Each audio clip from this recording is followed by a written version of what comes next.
The Man Who Stared at Goats, 2009 absurdist comedy starring Ewan McGregor, George Clooney, Jeff Bridges and Kevin Spacey.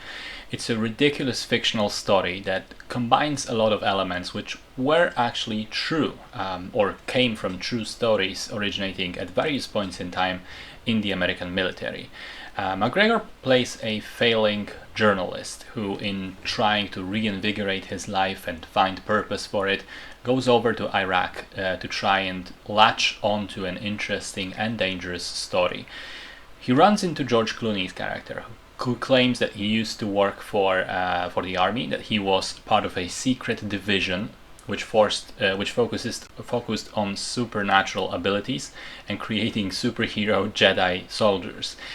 He further claims that he can have out-of-body experiences and kill living creatures just by staring at them, and all sorts of absolute nonsense. But for some reason McGregor agrees to go with him onto a secret mission which will be wacky, absurd and dangerous.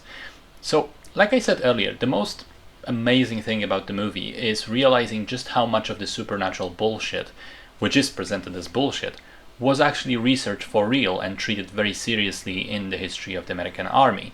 The film touches on things like MK Ultra, on psychic training, use of LSD, New Age movement, and the First Earth Battalion. It is whack, but thanks to that and thanks to the actor's charisma, it is also very entertaining. It feels at times like a Coen Brothers film, not least thanks to the familiar casting of Clooney and Bridges. But aside from that, I think there's also an element of the film which is a weirdly heartfelt exploration of the desperate need to belong, to be part of a group, to find your people and not to be alone and useless. There is a strangely warm friendship aspect in the film, which means you don't just watch it as a straight comedy, but as something slightly more. And it's also fairly short, doesn't overstay its welcome at just 94 minutes, which means it ends before you get tired of its antics.